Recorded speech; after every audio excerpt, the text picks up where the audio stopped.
Hey guys, Snowbeck again. I know what you're thinking. Wow, 2 videos in one day? How's that even possible? Well, guess what? Here it is. I know you guys been anxiously wondering what's been going on with the 77. Well, I'm going to tell you. So now the weather's warm enough. I'm using this bay now. I told you before this bay is mostly cinder block, and so I don't generally heat it. Now it's warm out. It's nice. So we're working on the 77 and the 78.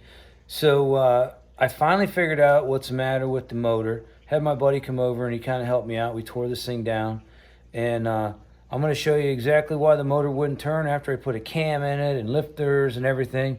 So let's take a walk over there and check this out. Okay, so basically is what I did was, so we put a cam in it, and we put lifters in it, put a new intake on it, all kinds of new parts, all kinds, painted it up, looks real good.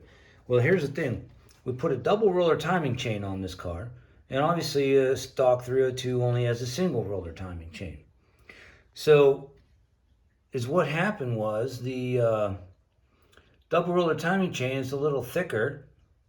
So this pulley right here, this is basically the end of the cam. It kind of bolts right in, and it spins oblong, and this is what runs the fuel pump, the mechanical fuel pump. So this pulley is called the fuel pump eccentric. Okay, so basically this, after everything was put together and this was all put back, then that was rubbing the timing cover. So I've ground it down, but it was scored pretty good. It was rubbing there and it wouldn't let the engine spin. So that's pretty much why I didn't even realize that the having the double roller timing chain would really push that out that much further. So, and I didn't really want to buy an aftermarket timing chain cover. So basically is what I did was, and we did a little research and looked at what some other people have done. So that's kind of why I'm making this video. So you guys, if anybody runs into this problem, you'll take this fuel pump eccentric, take it off, take it to the machine shop. Basically, we cut 100ths off of the end of that. Now this is some really hard steel, so I guess the guy told me it was a bitch to cut. But if you look, you can see where this is scored from where the fuel pump. Let's see if we can get a closer look. See that line? That's where the fuel pump rides. Kind of went out of focus. The fuel pump rides on that. Well, now that we've cut it, I'm thinking maybe the fuel pump is going to ride a little further back now, you know, but because this thing, so we cut the end here, all right? But even so, just by cutting a little bit off the end of this, there's still plenty of room for that fuel pump to ride as this thing spins, okay? So that's going to ride, this thing's going to spin, and this is going to have plenty of clearance when we put everything back together. So you can see we got everything off, everything's tore apart, pieces laying, the power steering, everything's just kind of laying everywhere. Scattered parts all over the garage.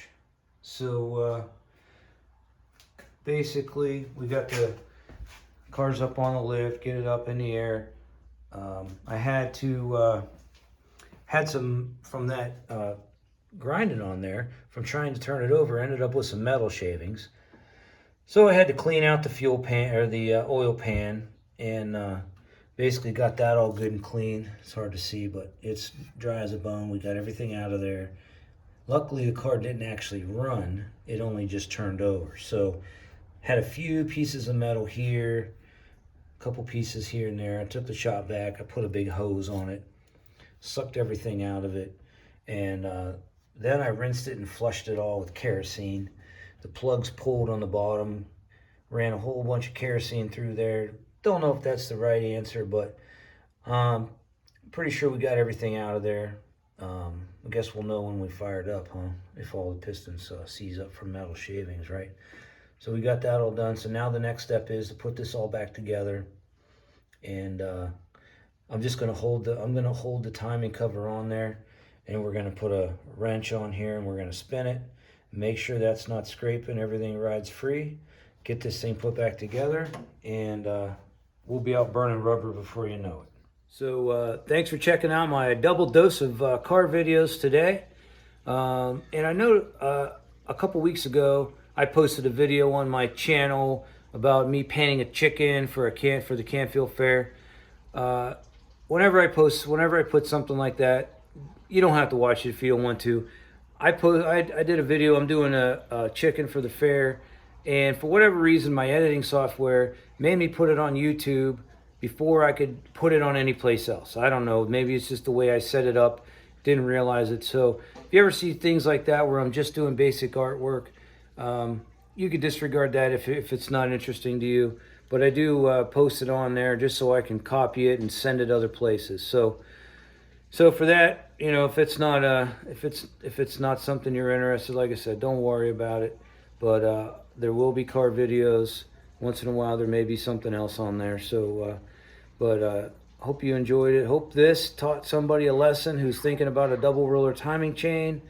And I'll do another video once I get it back together and fire it up. Listen to this thing because we got the, well, like I showed you before, I got the X pipe going on this. It's already been on there once, but I just had it hose clamped.